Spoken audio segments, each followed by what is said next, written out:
हिंदी का पन्ना में आपका स्वागत है। मैं हूं इकबाल।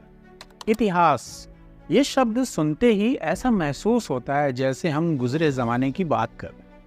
कई लोग तो ये भी कहेंगे कि गड़े मुर्दे उखाड़ने से क्या फायदा, लेकिन दूसरी ओर ये भी सही है कि बिना कल की बात जाने हम अपने आज का निर्माण नहीं कर सकते। इस कल को जानने के लिए हमें तमाम स्रोतों से होकर गुजरना पड़ता है।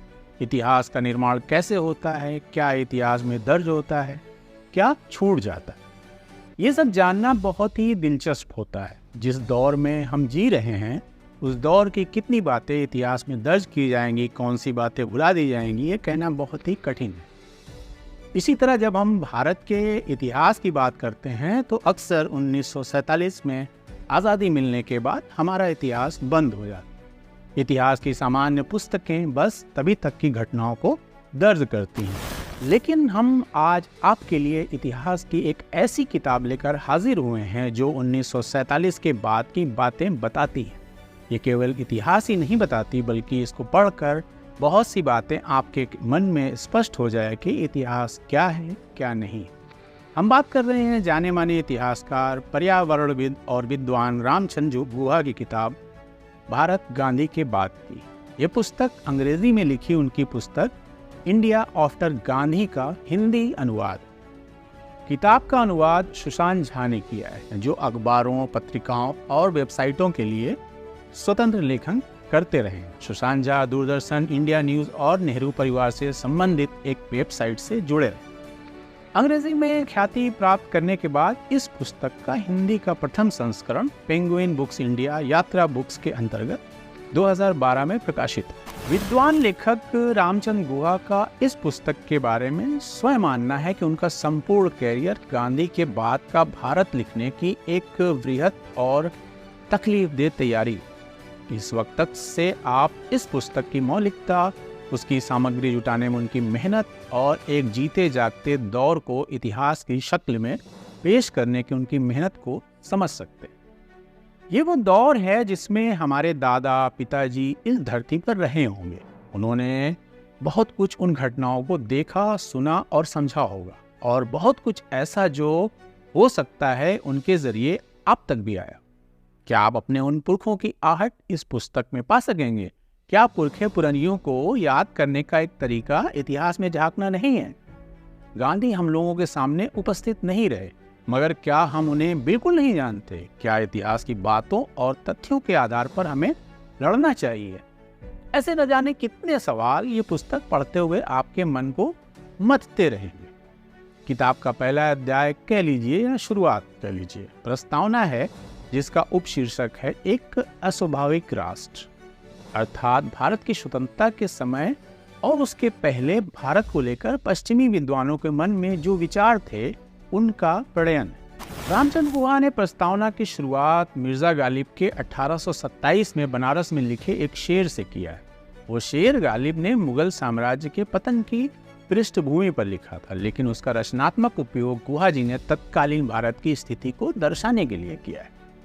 गालिब के बाद उन्होंने अंग्रेज विद्वान जॉन स्टिच के हवाले से बातें आगे बढ़ाई हैं, जिसने भारतीय सिविल अधिकारियों के लिए लिखी अपनी पुस्तक में बयां किया था कि भारत राष्ट्र नहीं है और न हो सकता।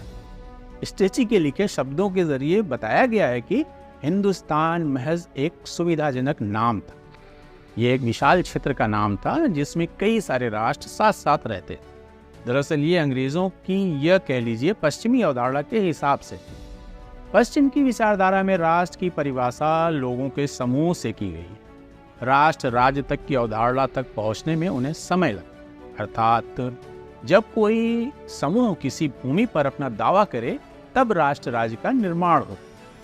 इसी विचारधारा के पैरोकार उस समय के ब्रिटिश प्रधानमंत्री विंस्टन चर्चिल का जिक्र करते हुए बताते हैं कि अंग्रेजों का यह मानना था कि ये राष्ट्र एक नहीं रह पाएगा, बल्कि उनके यहाँ से जाते ही छोटे छोटे खंडों में बिखर गए।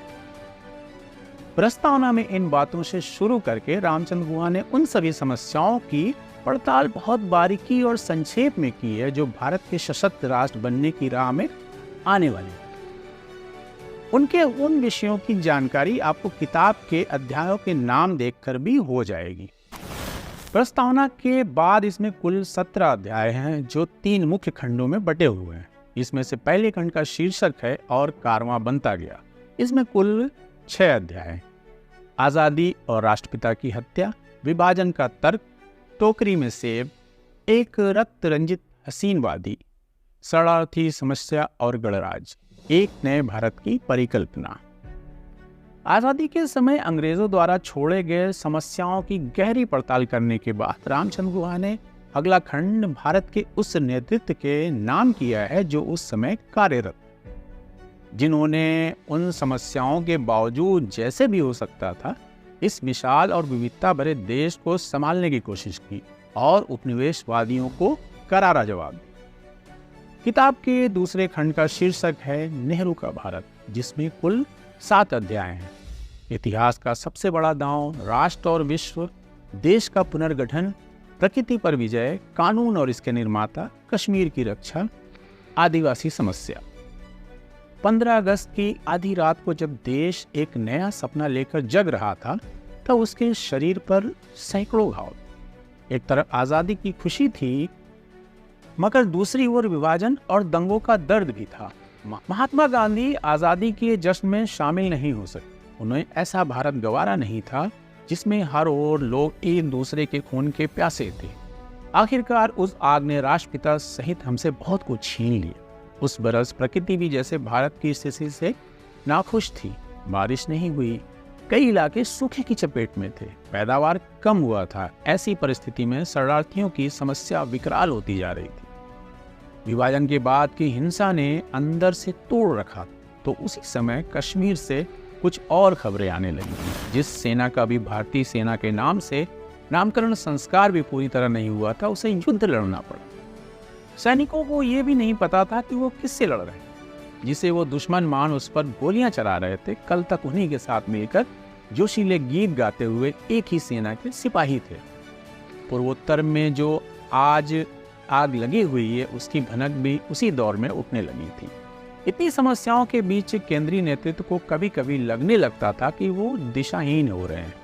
अपने ही देशवासियों जिसके लिए स्वतंत्रता की लड़ाई लड़ी थी, उन्हीं को अनुशासन सिखाने के लिए उनके खिलाफ सेना पुलिस भेजनी पड़ रही थी। लोगों को आशाएं, अपेक्षाएं और सपने आसमान छू रहे थे, जबकि जमीनी हकीकत कुछ और थी। इन सब के बीच किताब का तीसरा खंड शुरू होता है जिसका शीर्षक है केंद्र को झटका, और इसमें कुल 4 अध्याय। दक्षिण से चुनौती, पराजय का अनुभव, शांति का प्रयास, अल्पसंख्यक और दलित। अपने देश के भीतर दक्षिण से भाषाई और सामाजिक आंदोलन ने चुनौतियां पेश कर रखी थी। दूसरी ओर बाहर से चीन जैसे पड़ोसी के हमले ने सबको अचंभे में डाल दिया था। देश का शीर्ष नेतृत्व तब कीर्तन में मोड़ हो गया था। फिर एक ऐसा समय भी आया कि सभी लोगों के लिए सैनिक शिक्षा अनिवार्य कर दी गई। विद्यार्थियों के लिए एनसीसी कैंप अनिवार्य हो गए, परंतु वो दौर भी धीरे धीरे बीत गया। भारतीय समाज की जाति और आर्थिक संरचना इतनी जटिल थी कि आज़ादी के साथ उन्हें भी मुखर होने का मौका मिला। समाज में अब तक शोषित और दलित लोग जागरण की नई धारा से जुड़ने लगे।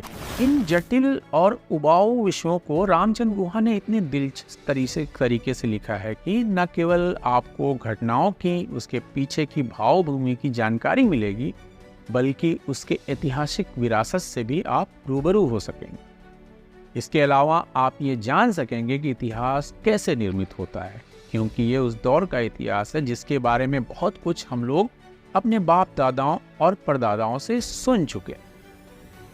लेखक रामचंद्र गुहा जाने माने विद्वान हैं। इन्होंने अपने करियर में ओस्लो, स्टैनफोर्ड, येल विश्वविद्यालय और भारतीय विज्ञान संस्थान में अध्यापन का कार्य किया है। एक दशक में 3 महाद्वीपों में 5 अकादमिक पदों को विभूषित करने के बाद रामचंद्र गुहा पूर्णकालिक लेखक बन गए और बंगलौर को अपना स्थायी ठिकाना बना लिया। उन्होंने बहुत महत्वपूर्ण और अनछुए विषयों पर लेखनी चलाई, जिसमें पर्यावरणवाद का वैश्विक इतिहास, एक मानवशास्त्री आंदोलनकारी की जीवनी, भारतीय क्रिकेट का सामाजिक इतिहास और हिमालयी किसानों का सामाजिक इतिहास आदि शामिल है। गुहा जी की पुस्तकों और लेखों का अनुवाद 20 से अधिक भाषाओं में हो चुका है। उन्हें UK cricket society, literary award और American society of environmental history का लियोपोल्ड हिडी प्राइज सहित तमाम अन्य पुरस्कारों और सम्मानों से भी नवाजा जा चुका है। इस पुस्तक की अपार सफलता के बाद उन्होंने एक और पुस्तक लिखी जो भारतीय इतिहास की धारा को इसके आगे ले जाती। उस पुस्तक का नाम है भारत नेहरू के बाद। उस दूसरी पुस्तक के बारे में भी हम आपको अपने आने वाले वीडियोस में बताएंगे। तब तक आप कमेंट करके हमें बताएं कि हमारा वीडियो आपको कैसे लगा। किताब अमेज़न पर उपलब्ध है, उसका लिंक डिस्क्रिप्शन बॉक्स में। अगर आप किताब हमें भेजना चाहते हैं तो उसका भी लिंक वहीं मिल जाएगा। धन्यवाद।